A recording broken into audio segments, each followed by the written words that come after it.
मौनी से प्रकट नहीं होते हमारी तरह, आपकी तरह वो प्रकट होते हैं। पेट फाड़ के आते फिर संतुष्ट हुए कि नहीं दादाजी?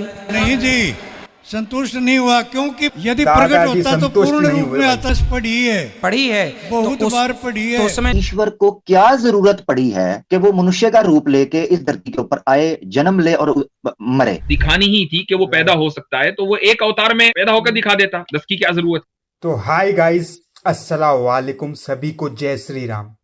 आपको वीडियो शायद थोड़ी बहुत समझ में आ गई होगी।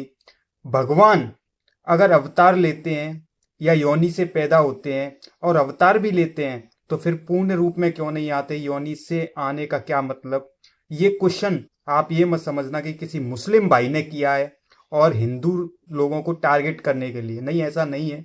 ये हिंदू ही हैं बाबा जी। इन्होंने क्वेश्चन किया अनिरुद्धाचार्य महाराज जी से, और उनका जब जवाब दिया उसने अनिरुद्धाचार्य महाराज जी ने, तो उनने बोला कि नहीं, मैं आपके जवाब से संतुष्ट नहीं हूं।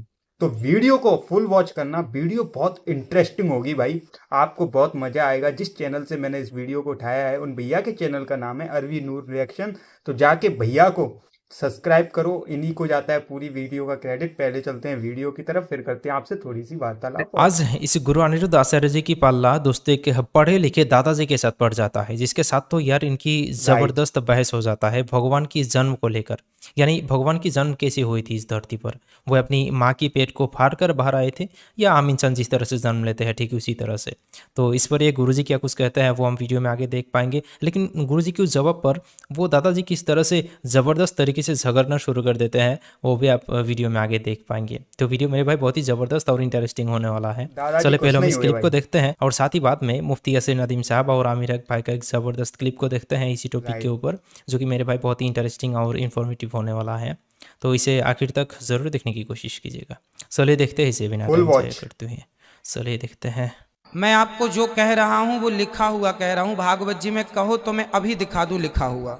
हमने भी पढ़ा है। हाँ, भगवान कभी गर्भ से जन्म लेता है या नहीं लेता है? भगवान सदा प्रकट होते हैं, इसलिए लिखा है भय प्रकट कृपाला दीन दयाला कौशल्या हितकारी। यदि ऐसा है तो आज आपने भगवान राम से वरदान दिवाया माता कैकेयी को, ठीक है, मैं तेरे गर्भ से जन्म लूंगा लेकिन दूध ही नहीं पीऊंगा। हाँ, तो फिर गर्भ में कैसे पैदा कैसे हुआ? भाई गर्भ का अर्थ केवल पेट नहीं होता सरकार।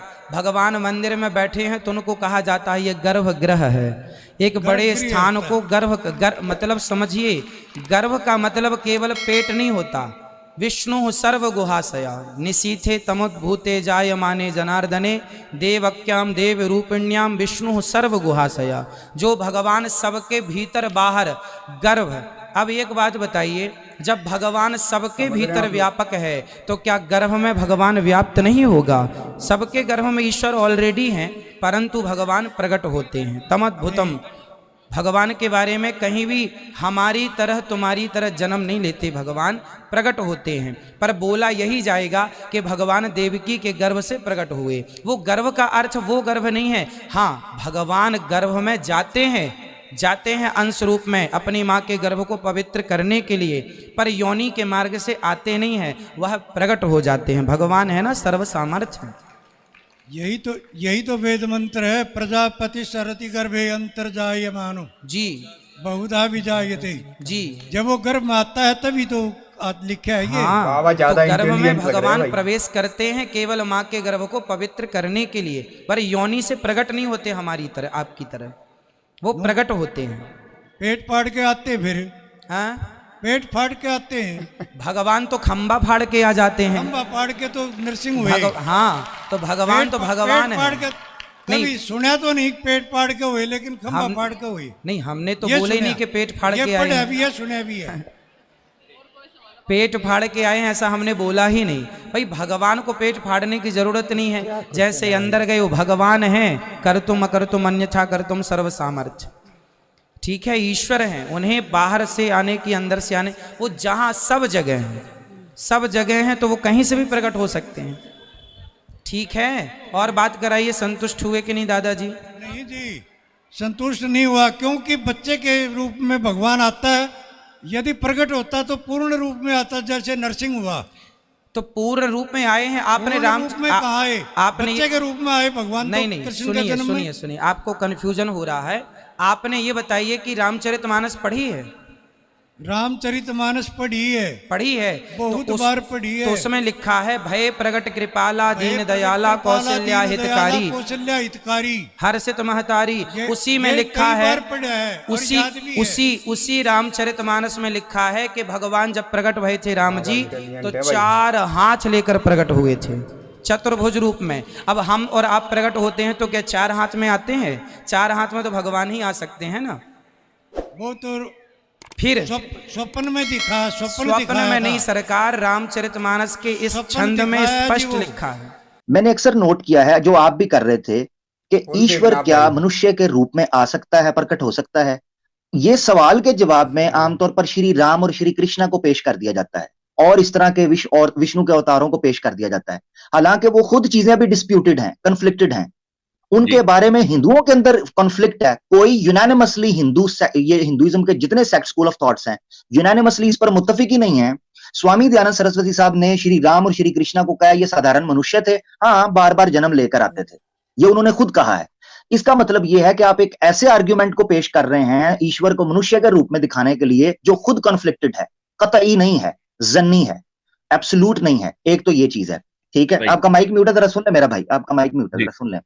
दूसरी चीज ये है, आपने कहा कि ईश्वर, ये बड़ी अजीब बात है कि, और मुफ्ती साहब ने रखा भी कि ईश्वर का जो ऐब आप एक्सप्लेन कर रहे हैं उस ऐब को बतौर उसके आला होने के लिए पेश कर रहे हैं कि वो मरता है, जीता है और आकर इधर जाता है, और मिसालें किनको दे रहे हैं जो कन्फ्लिक्टेड है।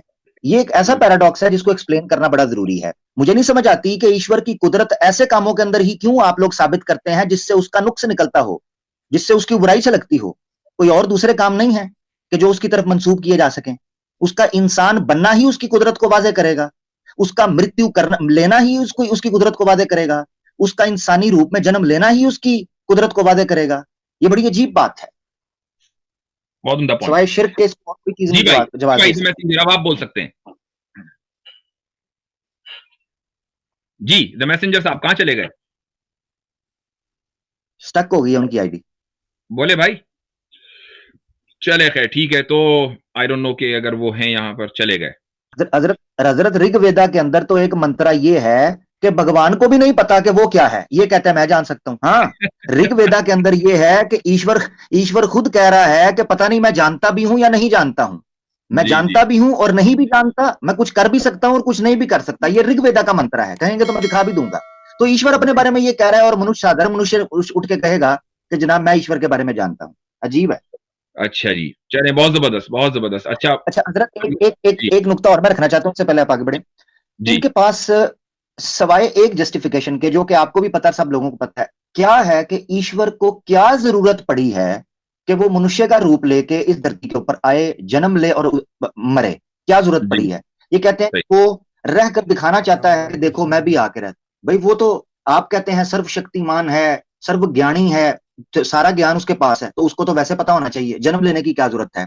और फिर जिनको एग्जाम्पल के तौर पर जन्म लेकर पेश करते हैं उनकी कमजोरी अलग है, मार उनको अलग पड़ी, मृत्यु उनकी अलग हुई। आमिर भाई एक बात ये भी है कि इनके कितने अवतार हैं? 9-10 के करीब है ना? नहीं, वो तो सैकड़ों। चले कितने होंगे अंदाजन जो बड़े मेन अवतार हैं? 10 विष्णु के 10 मान लें, 10 है ना? ठीक है। अब सवाल ये है कि अगर खुदा को अपनी कुदरत दिखानी ही थी कि वो पैदा हो सकता है, तो वो एक अवतार में पैदा होकर दिखा देता, 10 की क्या जरूरत है? और अगर 10 में हुआ तो 100 में क्यों नहीं हुआ? बिल्कुल। और हजरत फिर एक और सवाल भी ले लें, क्योंकि ये सवाल खत्म नहीं होने वाले। सवाल ये है कि जिस तरह मुल्हिदीन ये एतराज करते हैं कि अगर अल्लाह ने रसूल भेजे तो अमेरिका में कौन सा है, ऑस्ट्रेलिया में कौन सा है, तो हम इनसे पूछेंगे कि अल्लाह ने ये ईश्वर ने सारे अवतार हिंदुस्तान में ही भेजने थे, हिंदुस्तान में क्यों उतारे? बिल्कुल बिल्कुल बिल्कुल। इस सवाल की जवाब तो हम पहले ही गुरु अनिरुद्ध आचार्य जी से एक वीडियो में जान चुके हैं, जहाँ पर वो कहते हैं कि क्योंकि भारत ही दुनिया के अंदर सबसे अनुकूल और बेस्ट जगह है भगवान के लिए, इसलिए ही सब भगवान लोग भारत में ही पैदा हुए थे, दूसरे किसी जगह पर नहीं। अब जो सवाल आमिर भाई और मुफ्ती साहब इसमें उठाया है, इनकी जवाब कोई हिंदू के गुरु या कोई हिंदू भाई बहन दे पाएंगे या नहीं, वो तो हम नहीं जानते। पर मुझे नहीं लगता दोस्तों कि कोई भगवान लोग माँ के गर्भ में रहकर पेट फाड़ कर जन्म लिए होंगे, बल्कि इंसान जिस तरह से जन्म लेते हैं ठीक उसी तरह से ही शायद जन्म लिया होगा। इस पर आपकी क्या राय होगी दोस्तों, कमेंट में लिखना मत भूलिएगा। तो आज की इस वीडियो में इतना ही। अस्सलाम वालेकुम। वालेकुम अस्सलाम आप सभी को वालेकुम अस्सलाम, बहुत सारा प्यार। आई होप आपको वीडियो बहुत अच्छी लगी हो, बहुत प्यारी लगी हो। भाई आपने वीडियो में क्या सीखा और क्या आपको समझ में आया, योनि और जन्म को लेकर कमेंट में जरूर बताना। और एक बात मैं अपनी तरफ से जरूर बता देता हूँ भाई, बोलते ना कि दुनिया को चलाने वाला है कोई एक ही। जैसे एक मंजिल है, दो रास्ते हैं, एक इंसान इधर से जाता है, एक इंसान इधर से जाता है, पहुंचना एक ही जगह। वैसे ही हम लड़ते हैं, झगड़ते हैं बहुत सारी चीजों के ऊपर, पर दुनिया को और हमारी सांस तक को चलाने वाला है कोई एक ही। हमने नाम दो रख दिए हैं भाई, मेरा मानना तो ये है। और बाकी अपनी राय कमेंट में जरूर बताना। भैया के चैनल को सब्सक्राइब करना, बेल आइकन वगैरह दबाना। और सभ्य बारात आ रही है मुस्लिम भाइयों की, तो एडवांस में हार्दिक हार्दिक शुभकामनाएं सभ्य बारात के लिए। चलता हूँ भाई, और कोई गलती हुई हो, सभ्य बारात बोलते ना, गुनाह नामा पेश होना है उस रात भाई। तो आपसे पहले ही अपनी सारी गलतियों के लिए माफ़ी मांग लेता हूँ। कोई गलती की हो जाने अनजाने में तो माफ़ कर देना भाई, समझते हैं। क्योंकि ऐसा बोला जाता है कि उस रात से पहले अपने गुनाहों को बोलते ना प्रायश्चित कर लिया जाए। तो उस रात में बोलते ना जाने अनजाने में भी हमसे कोई गुनाह होते हैं तो उसकी सज़ा नहीं मिलती। तो भाई मैं आपसे सभी से माफ़ी मांगना चाहता हूँ अगर कोई गलती कर दी हो तो। और चलता हूँ भाई, अस्सलाम वालेकुम, जय हिंद।